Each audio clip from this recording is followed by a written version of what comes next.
life. Whether you're ready or not, sometimes it's rough.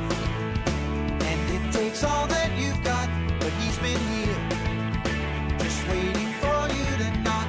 So take his hand and plant your feet on the rock. I want to live my life on the rock. I want to build my life on the rock. I want to live my life on the rock. I want to build my life on the rock. I want to live my life on the rock.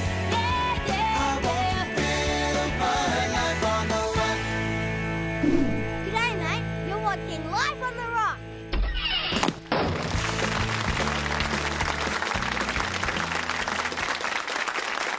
Hi, welcome to Life on the Rock, and we have another great show for you this week. We have the Catholic Campus Ministry of Southeastern Missouri State University, or Southeast Missouri State. Yeah. Long title. And tonight I'm joined by Father Patrick Okoye from the diocese there at the university. And Diocese of Springfield, Cape Girardeau, Missouri. okay, Yes. and he's the chaplain of the Newman Center there, and we're having he, along with an assistant of his and some students from the school, and they'll be talking about their great work with the youth on campus and about evangelization. Doug is being delayed by plane trouble yet again, so Father has generously agreed to join us here for this opening segment. That's great. And I wanted to talk about this opening segment, a reading we had recently at Mass, and this is from Luke chapter 10, the sending of the 72. And Jesus sends out these 70 or 72 disciples ahead of him to the towns and villages he's visiting. And he says, "The harvest is abundant, but the laborers are few. So ask the master of the harvest to send out laborers for his harvest.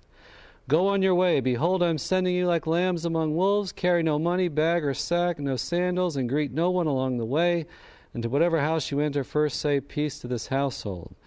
And the message they are to say is that the kingdom of heaven is at hand. And the whole church is missionary. We're all called to go out and evangelize in some way, whatever sphere of influence we have. And I know, Father Patrick, you're on college campus, and you're trying to speak to the youth there. But also, though, the youth have a special role in this evangelization, right? Can you tell us one about that? of the things that I try to do, or that we try to do on campus, is to remind our young people that they're also co-workers. I mean, they are working along with us to spread the news, to spread the good news of the kingdom of God. Right. And that passage that you just read was, beautiful passage indeed, that Jesus calls 72 people, and he sends them out to go and continue that mission. So on campus also, we're inviting the students, trying to equip them with the necessary tools that they need in order to be able to go out then and preach the news. But of course, as I remind the students on campus, that it is not only about preaching, because every one of us could preach, I think, Right. but it's about being a witness, actually living the news.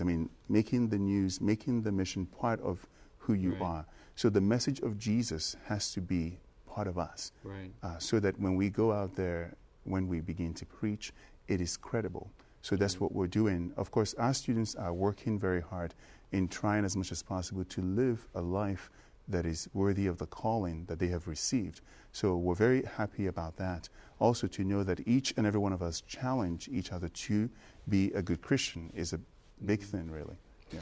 And really, as it's been pointed out so many times, that the world's only going to listen to a teacher insofar as he's a witness, right? Yes. They have to see that in us and be attracted to that, right? For them to listen. Definitely, because the message will be lost if we're not living the message. Right. So when Jesus is sending out the 72, he's sending them out not just to go out there and say, this is what I'm saying, but he's sending them out knowing that they themselves will embody the message, Right. So that message could be credible. Right. And I think that's a big thing for us to understand, especially on a college campus where every move we make is being watched, where every step we take, people look and see what we're doing. So what we're doing also should mirror what we're saying. Right. So it's an important aspect, really. I wanted to read another quote too, and this is from John Paul II, and he says that young people have this special role in the new evangelization. And he says this, I think at a World Youth Day in 1995, he says, "You young people are especially called to become missionaries of this new evangelization by daily witnessing to the Word that saves. You personally experience the anxieties of the present historical period, fraught with hope and doubt, in which it can at times be easy to lose the way that leads to the encounter with Christ. The Church entrusts to young people the task of proclaiming to the world the joy which springs from having met Christ. Dear friends, allow yourselves to be drawn to Christ, accept His invitation to follow Him, go and preach the good news that redeems. Do it with happiness in your hearts and become communicators of hope," and he says communicators of faith, and he says and communicators of love in the daily events that are often marked by a mentality of the most unbridled selfishness. So you all have a special energy. You live in this culture, you know it, you know its challenges. You yourself have experienced these challenges, and you are supposed to radiate as salt and light, right, this message of the gospel. And I think John Paul II actually has, and we know has a great love for young people, and also Holy Father Pope Benedict XVI. One of the great message that we learn is that, the young people have an incredible energy and also enthusiasm within them, that if we can harvest and harness all of that for something good for the Church, I think it will be an incredible powerhouse indeed. And I have been privileged, really, to work with young people for so many years now.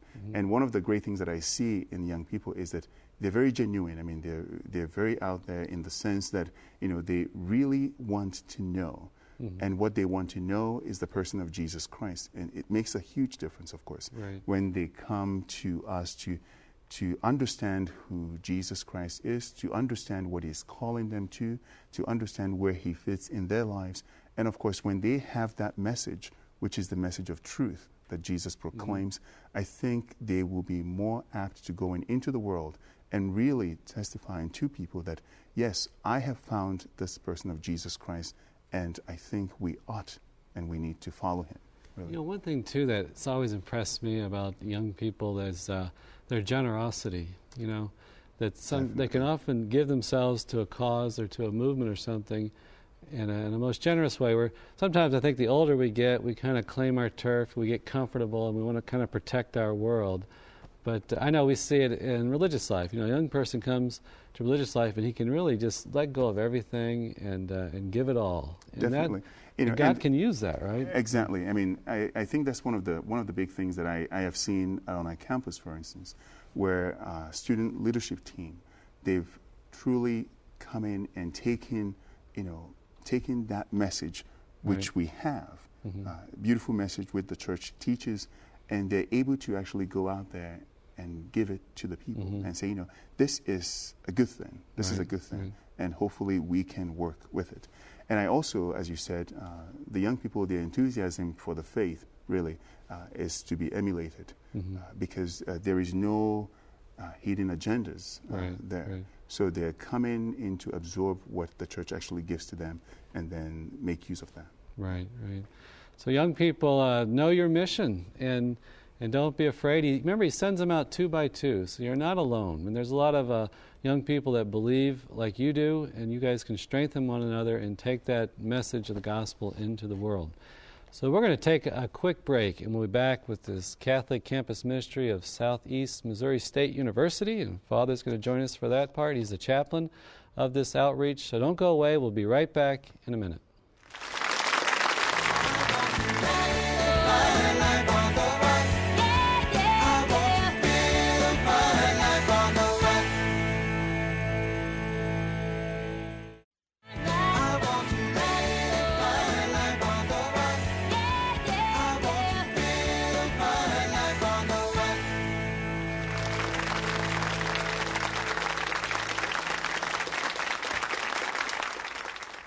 Hi, welcome to Life on the Rock, and tonight we have Catholic Campus Ministry of Southeast Missouri State University. Just wanted to get that out, say it right. And we're joined by Kristen Rainey, who is the the campus minister. Right. And Kelly Foster, you're a senior and very active in the Newman Center. Of course, Father Patrick we had on the opening segment.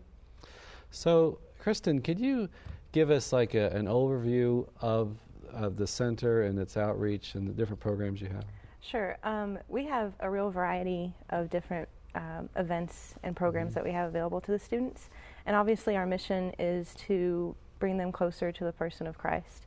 And obviously our central focus is the Eucharist and the sacraments, to help them come to have an encounter with Christ in the sacraments, because obviously they receive grace in the sacraments. And so I we would try think that's such a powerful tool to have Father Right. there too. He's more than a tool, but you're there with confession and Mass, and that gives incredible life, right, to any Newman Center.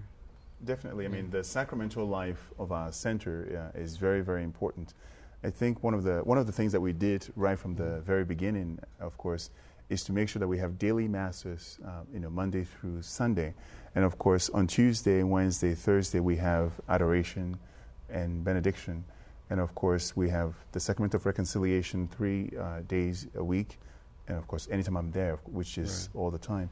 And then, of course, the masses that we have, which is a very good way for the students not only to to calm down during the day, but also to experience the person of Jesus Christ. Right. Also, the students have easy access to our chapel, which is open for them during the school hours. So it's really an incredible opportunity for our students to come to a place where they know that, yes, I will be able to be quiet here for a moment and then go back again for classes. So the center has proven to be really a blessed place for our students. Mm-hmm. Okay, well, let's get back to your list. I cut you off there. What else, Devin? Well, I think a big part of our ministry is catechesis as well. Yes. And a lot of students come into the center they may not know very much about what the church teaches, and so a big part of our ministry is to help them learn that. Right. And so we offer studies and things like that for them to be able to know what the church teaches, and not only to know what it teaches, but why it teaches it, because I think that's a big part of it's kind of an issue that a lot of times they may know what the church teaches, but they don't know why, and so they may feel like they're being preached to, that the church is trying to impose something upon them. Right. But the reality is that the church isn't trying to impose anything. It's trying to help them become the people that God made them to be happy.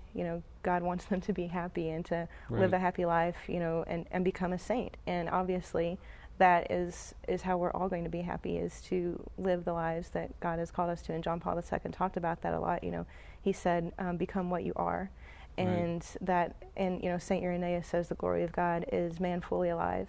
And that's what we are trying to convey to them, that to be fully alive and to be truly happy is to become the person that God made you to be holy. And so a lot of our catechesis entails that message. So we have catechism studies. Our catechism study in the fall will be once a month, and it's called Catholicism 101. And basically we just talk about different topics related to the teachings of the church, whether it be talking about the saints, or whether it be moral teachings of the church, or the papacy, the Eucharist, the sacraments, anything like that. And they always have a lot of questions, which I think is very good, because it shows that they're interested in learning. And also we have Theology of the Body studies, which have proved to be very popular. It's probably one of the most popular programs that we have. It's been very successful in helping the students learn who they are as human persons. And it's had a real effect on them. They've come to know that they have dignity and worth as people. And I think a lot of times in our secular environment, they're getting the opposite message, that Yeah, and let me stop you there, because I think that's I know as a preacher, I appreciate so much, obviously, the magisterium of the church is beyond appreciation, but they, these, like the catechism, the Theology of the Body put out by John Paul II, these are put in a way that addresses questions that modern person would have. Right. And so we can pull from these sources, from these great teachers we have in our own time that are speaking to these issues that people are struggling with today. So we have so many resources in the Catholic Church. I think that's great. You really tap into that. Now, you yourself, did you go to Steubenville? I did, yes. I went to Franciscan University, which was a great blessing. I feel really blessed to have been able to attend that Did university. you get a master's there? Or? I started to get a master's there, but I didn't finish it. Didn't finish it. But you're now full-time teacher, because you're doing some of these talks, and you also have outside lectures, right? Yes. What are some of the outside lectures you had? I think in recent years, we have called upon Father Oscar Lucifer, who is a Vincentian father in the area where we're at, and he was able to bring in what the Catholic faith is about and what it teaches. And we also do teaching, and by bringing in other guest speakers, we have had Father Wade, one of the Mercy Fathers, to come in for a mission. Right. And of course, a variety of priests, whether it was Father Joel and Father Brian. But over the course of the years, we invite a series of people, and the last one that we did, of course, was to call in, the Human Experience, the group from Grassroots Movies. Yeah. They came in to bring in their documentary. I think what we're trying to do over the course of the academic year is to truly reach out to a wide variety of students, and to inform them really about what the message of the church is all about. Right. And as Kristen was saying, that when they know the message, they have a tendency to love the message. I mean, they love the message, not a tendency, but they do love the message. I think the problem that we've had over the years, of course, is that we have not done a good job in really bringing the message to them and having them experience what it is. Right. So that is what we do to bring the message alive to them. Okay. Exactly. Well, Kelly, we haven't forgotten about you, and you are a product, so to speak, of the Newman Center there.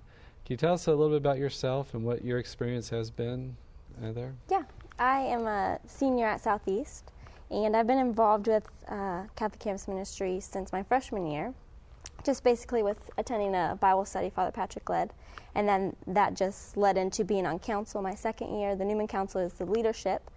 There's different positions, and I took on the social team, and I was a co-chair with another student, and so we planned social events, whether it was an Easter egg hunt or a movie night or something like that. And then last year, I was the president of the Newman Council, and so just throughout those 3 years, I've really grown in my faith. I really have been learned the why behind the what, and actually learn more about the church. And that kind of happens when you have to give it away, right? Yeah. When you have to teach others or convince others, you find yourself discovering that faith in a new way. I know. It's been really a good experience. I've met a lot of new people.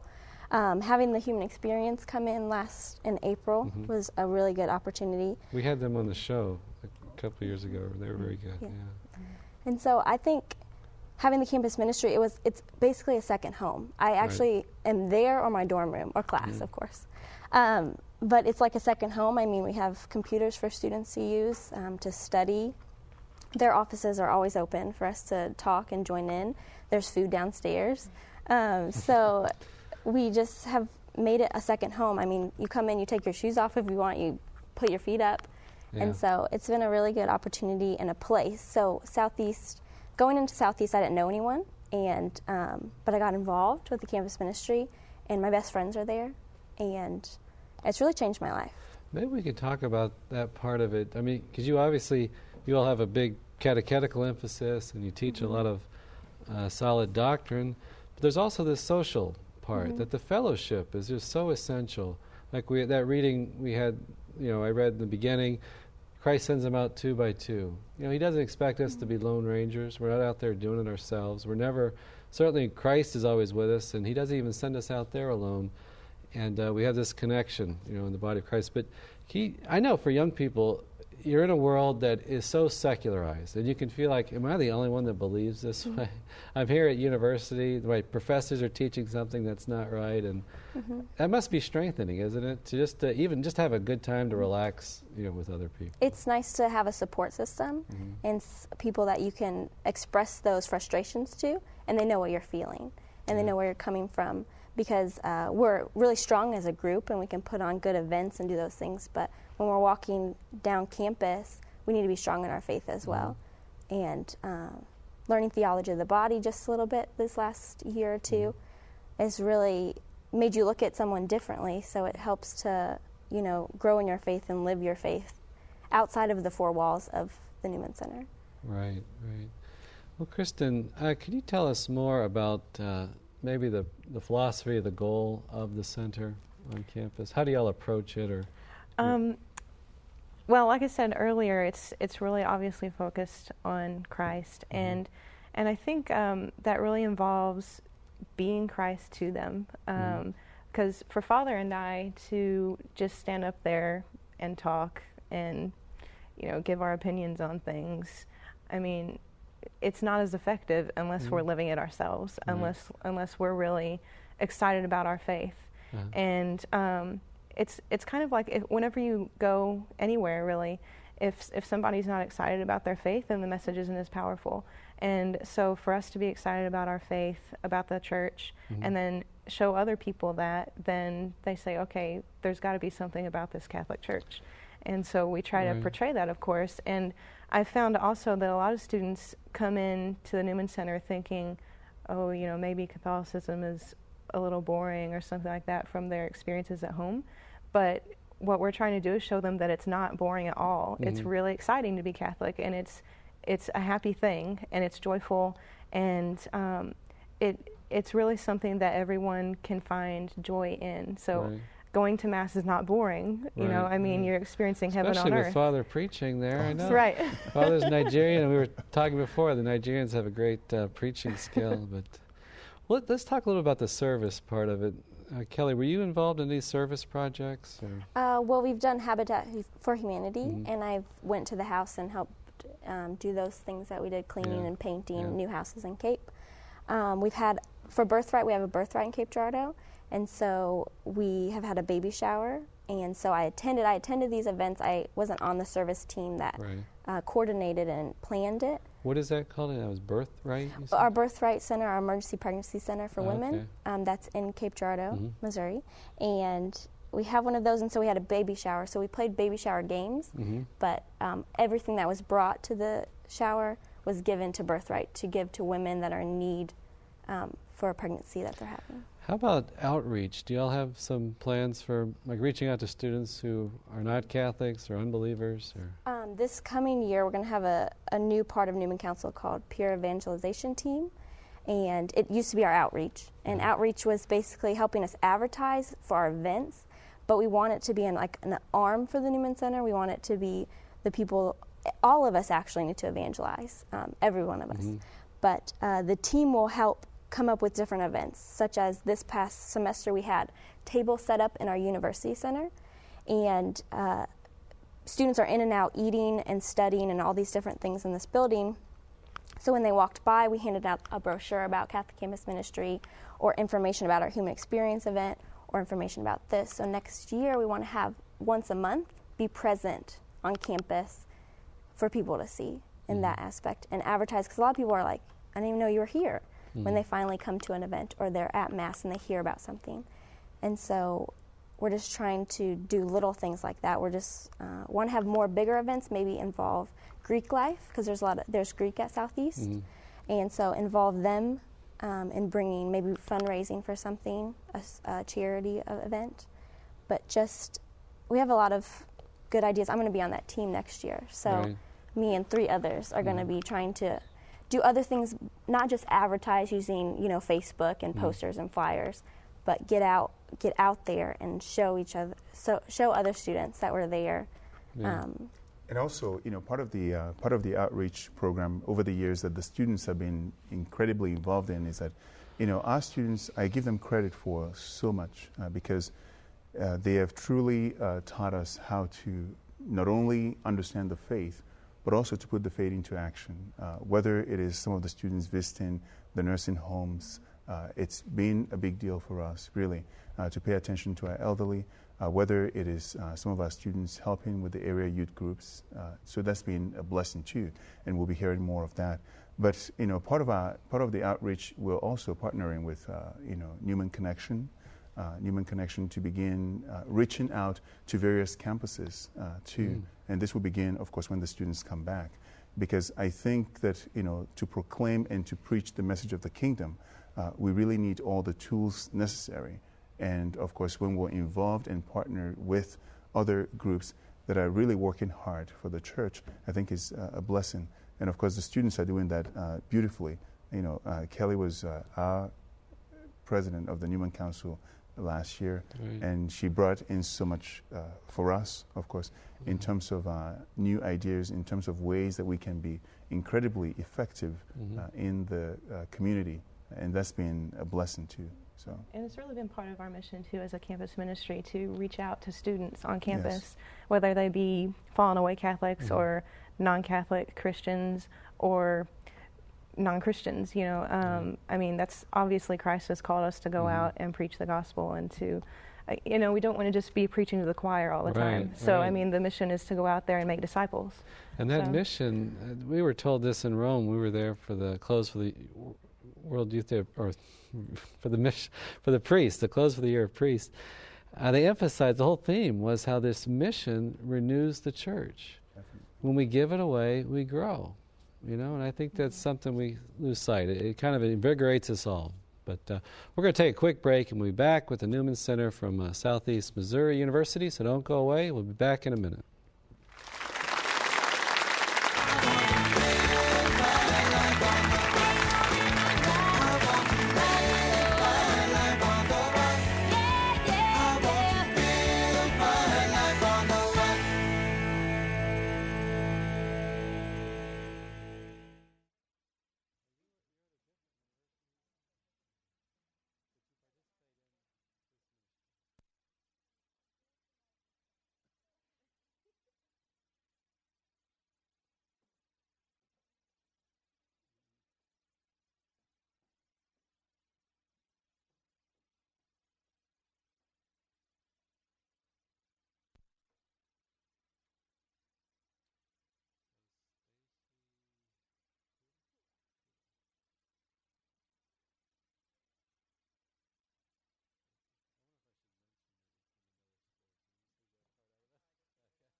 Welcome back to Life on the Rock, and we're joined by Stacy Kula, who's also a member of the Newman Center there, and welcome, Stacy.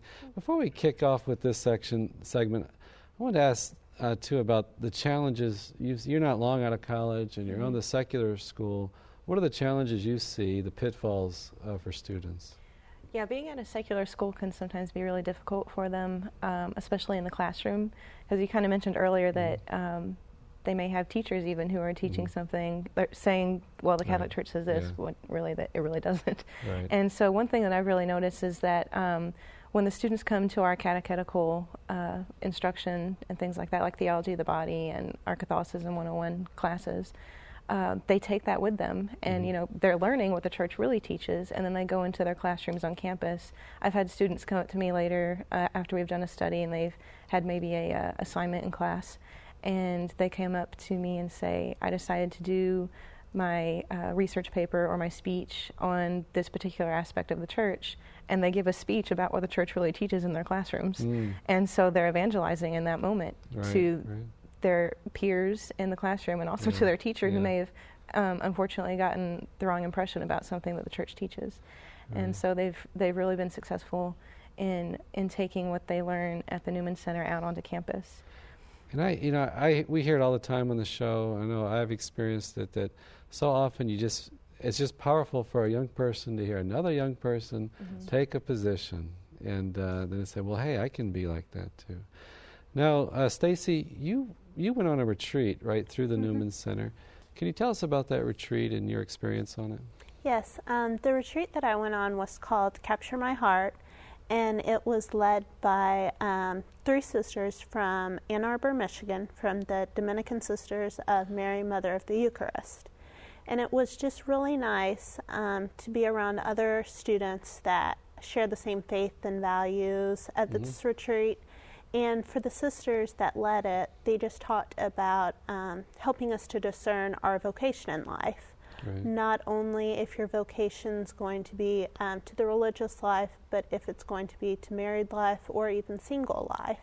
And it was just very nice to be able to be there and listen to talks that they had, to go to adoration, to spend quiet time in front of the Eucharist by yourself. And just really, it really helped me deepen my faith. And that is such a critical, pressing question, right? When you're a young person, you're in college, what am I going to do with my life? What am I called to? If Doug was here, he'd be hammering away, you got to ask God, what do you want me to do with my life? And so to have that opportunity. Now, Father Patrick, you all boast a number of vocations out of your Newman Center, right, to religious life. Well, we give thanks to God, of course, for all the vocations that we get.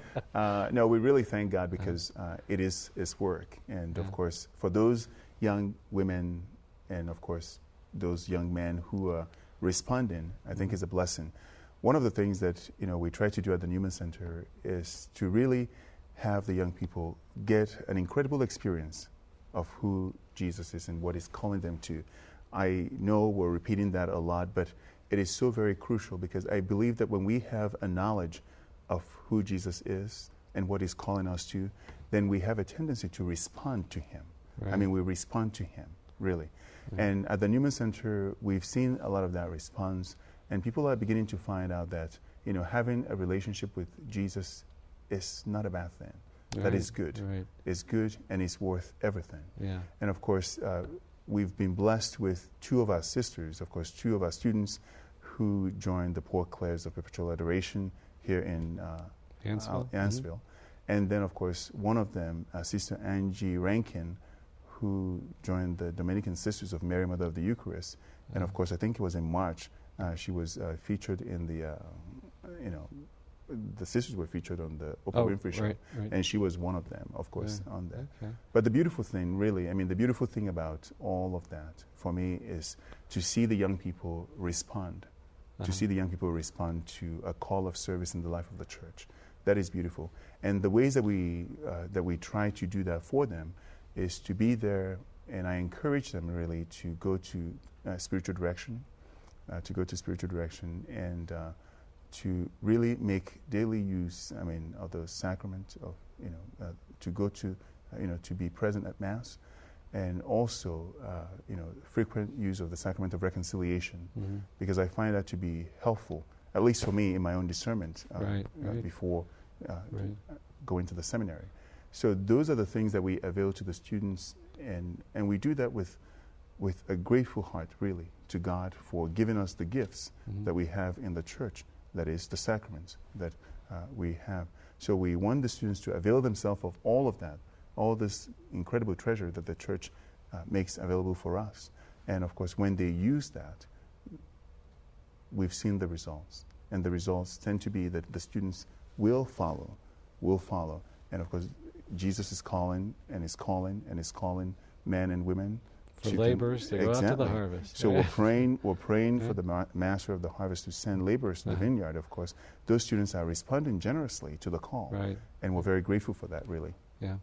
Well, Stacy, can you tell us maybe in your own life what really helped you to grow in your faith and your relationship or encounter with Jesus? What are some of the elements maybe you encountered at the Newman Center, that's worked for you? Probably one of the major aspects of the Newman Center that have really helped me grow in my faith is just being around other students that show the same desire to learn about the Catholic Church as I do. Sometimes it's hard when you're at a university, especially a secular university, that doesn't focus on the Catholic Church. And really being at a Newman Center helps you to focus on that and really learn about your faith. Right. Now, Kristen, you teach some of the Theology of the Body lectures you talked about. Now, you're presenting, of course, married life and religious life. Yes. What do you tell the young people about married life? Because there's a great distortion of that today. Right. It's really been interesting in doing our Theology of the Body studies. They really come away with a renewed understanding of what it means to be married. I'm obviously not married. The You'd be flashing that diamond ring? Yeah, if I had one. But obviously I'm not married. So, but that doesn't mean that I don't have any idea of what marriage is supposed to be, because obviously the church tells us what a good marriage consists of. Right. And so, and through Theology of the Body especially, it really comes to a great light. And so teaching them that they're a gift, that each person is a gift, has a dignity and worth. Gaudium et Spes 24:3 talks about how we're all called to be make a sincere gift of ourselves to one another. And when they hear that, they become kind of shocked in a way, because the world is telling them that they're not worth anything. So, just allow people to use you, because that's the only way you're going to make somebody happy. When the church and John Paul II, through his Theology of the Body, is telling them, no, you have dignity and you have worth as a person, and what you need to do is realize that, and then give yourself to your spouse, particularly, as a gift. And so that's a great point, that because of the dignity of the person, we don't use other people, and we don't allow ourselves to be used, right? And that easily, obviously, goes into the message of chastity and purity, right? Right. So. Yeah, it's been a really big part of helping the students really come to know what they're called to, and and it's been really interesting to see even students who may not have known much about the church before, and then they come in and find out that somebody is specifically and explicitly telling them that you have dignity, you have worth. And for some students, that is a shocker. And it really affects them really deep down in their heart, because to have somebody tell you that, if you've never been told it before, it really affects them on a personal and deep level. And then they, go out and they're happier. They treat themselves differently. They expect to be treated differently, because they realize that they're God's creation and that they are deserving of respect. And then they go out and treat others with respect too. And it's just really interesting to see it. I remember one time we had a chastity speaker on the show here, and I kept asking him, I said, what is the core message you tell people? Because he was getting these great response. He'd go to public schools and get a great response. And he said that was basically what you said, that you would just teach the message of the church of what marriage is about. And that it's this call, it's a heroic call to give of yourself, right? Our culture is saying, I forget that part. They're saying you have no dignity. Also, it tells us to be selfish, right? It's what we can get out of life, what I can get out of this relationship. It's all about me. Right.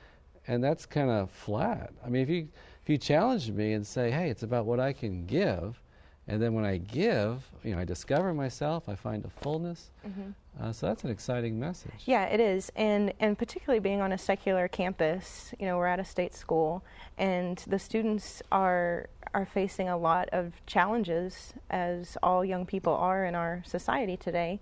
And they come across maybe articles in the student newspaper that are saying things completely in contradiction to what the church says, and therefore in contradiction to what the human person is, because obviously what the church teaches is the happiness of every person, right? Like if we follow what the church teaches, then we're going to be happy because Experience that's joy. Right, Yeah. exactly. You have that joy, and you become who God made you to be. And obviously, God has made every person to have that, recognize that dignity and become happy. So, there may be situations where students will experience seeing an article in the student newspaper that is saying, well, contraception's fine, or I don't believe in the resurrection, or something like that, and then they take from the Newman Center what they've learned and apply it to their lives on campus, so that they can shine light on those types of articles and say, yes, the resurrection is real and it's powerful, and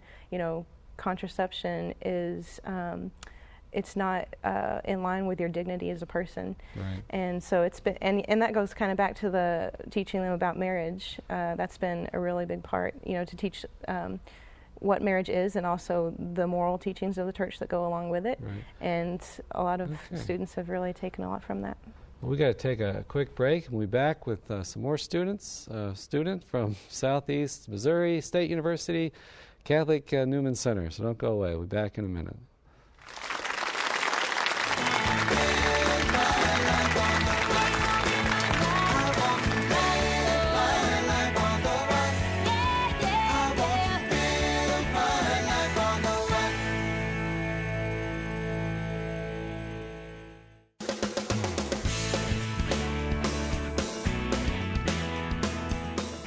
For more information about the Catholic Campus Ministry at Southeast Missouri State University, please visit www.ccmin.org. That's www.ccmin.org.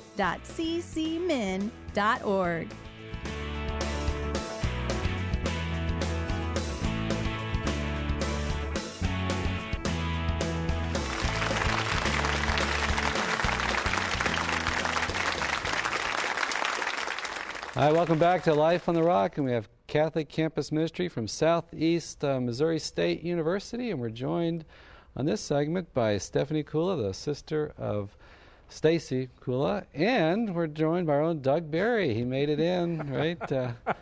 What happened to you, Doug? You got to love those airplanes, Father.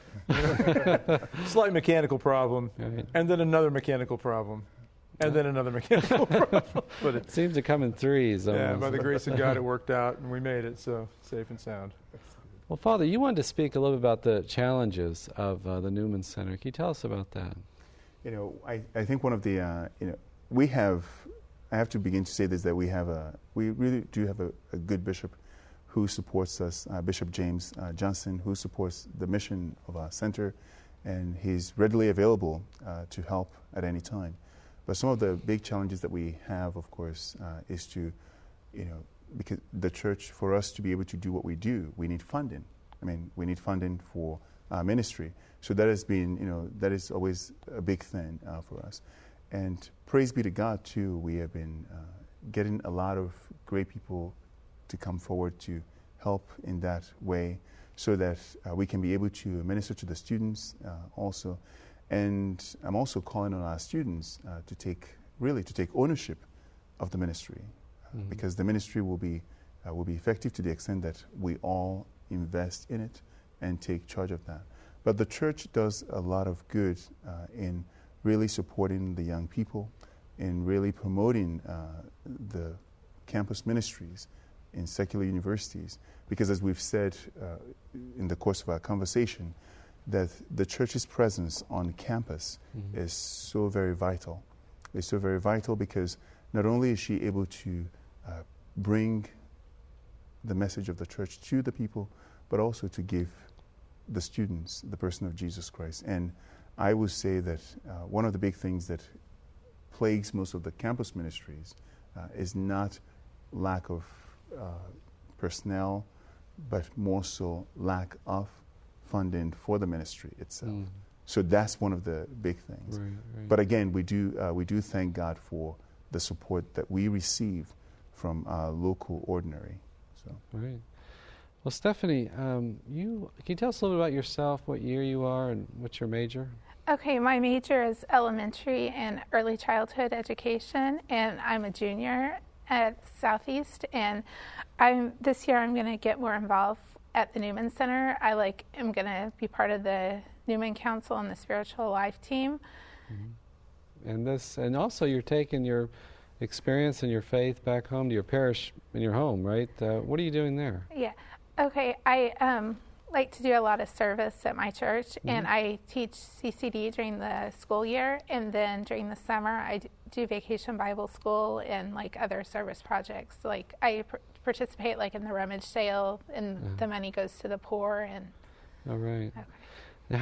Now your experience at the Newman Center, what has been the most powerful aspect of it for you? What's worked for you, so to speak? Well, I just feel like I've been really blessed to like get to be part of such a Newman Center that offers so many opportunities to get, like grow closer to God and to learn about our faith and like just like deepen my relationship with God. And then I like to, share my love for God like by teaching like religion at my parish, and I think that's important. Right. Now, obviously, like you can't attend everything going on there, but what are some of the things that you have attended or been part of? I've really enjoyed the theology of the body, and also like sometimes I've went to Credo, and I've really enjoyed that, like the study of the Catechism of the Catholic Church. Okay. And then I went on a retreat focused to Florida, and that they like had adoration, and I really like to go to adoration, and that was really nice. Tell us about that, because Father Patrick has adoration at your chapel, but like what would you tell a young person? What do you do at adoration? What is that about? I would just say, I just sometimes like to go in there and just like sit with God and just like be like quiet and just it just like I guess gives me energy, and it sometimes you can't describe like I guess the feeling but sometimes like it's a really powerful experience. It could be a sense of peace and a sense of yes. And I know as a student too, as a seminarian, I used to pray pretty intensely before those tests and things and ask God for inspiration. A question about the retreat you talked about in Florida. Would you have gone to the retreat if it was in North Dakota in December? Or maybe let's put it in Iowa in the middle of summer. Would you have gone then? No, I'm just joking around. Florida obviously very appealing, but when you thinking about moving your camp, Doug? Oh yeah, I'm thinking of moving the Camp Gargano down to Florida. No, but seriously though, about the retreat, obviously there's great spiritual benefits of getting together like that with many other young people. Can you describe briefly in a nutshell what was that like to be together with so many other young people, really kind of focusing that time and energy on growing and developing your faith, and then the spirit of taking it out back into the world? Yes, it was really nice because like where we're from, like there's not like a lot of Catholic people, and especially it was nice to be in a situation where like people were really excited about our faith and like the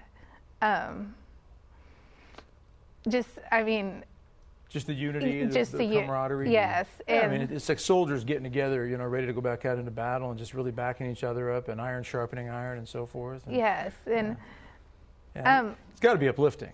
Yeah, it really was. Yeah. And I had an awesome experience, and I want to go this coming year when they have Focus again. Well, and I hear they are going to move it to Michigan, actually, in November. So it'll be a very, very pleasant climate up there. Just kidding about that. I don't know where they're moving it.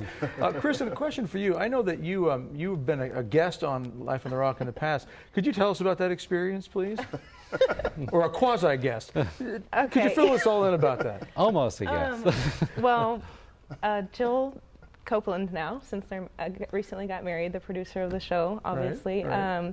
She and I have been friends for about 6 years, and of course I came for a visit a few years ago, and she got the whole crew in on this practical joke. You're blaming Jill then? Oh yeah. This is Jill's fault. Okay. All right. This was her mastermind plan. Okay.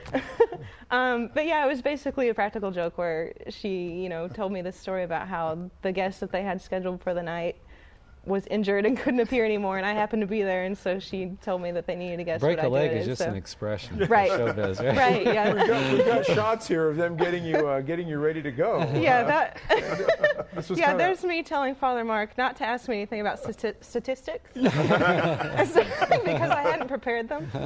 So it was great though. It sounds like you took it really in good stride. Oh, I You're thought it pretty was good sport about hilarious. Yeah, yeah. That's It was good. all in That's good fun. So. Well, I heard it was pretty cruel, but in a fun way. Oh yeah, I'm always up for a joke, so it was fun. That's good for you. Now we have a couple emails. Can you read us one? Yes, Father.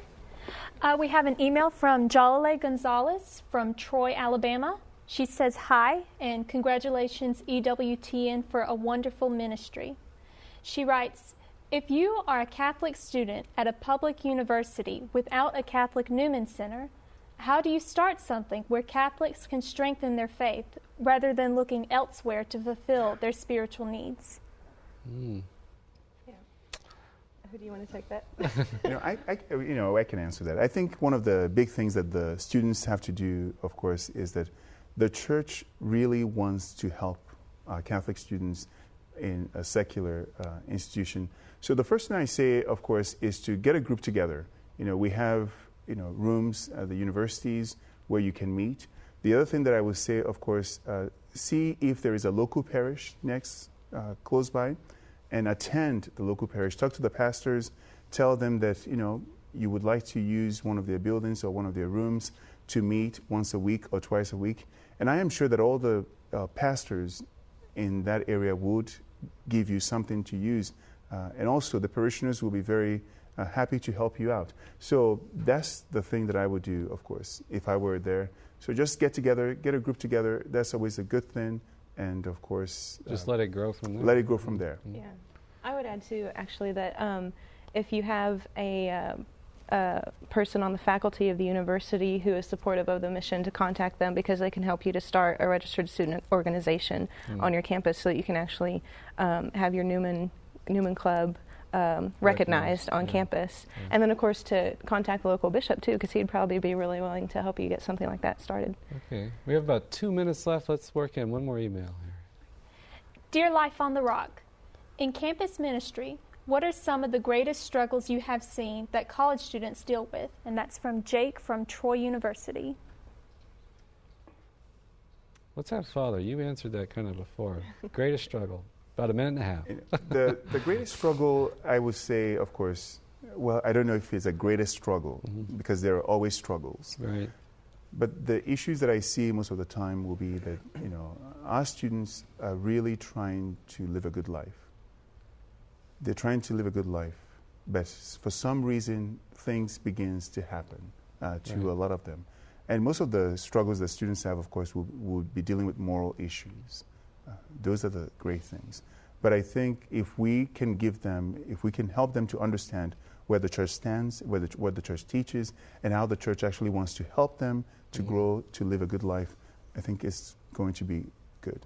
So, struggles, we all have some struggles along the way.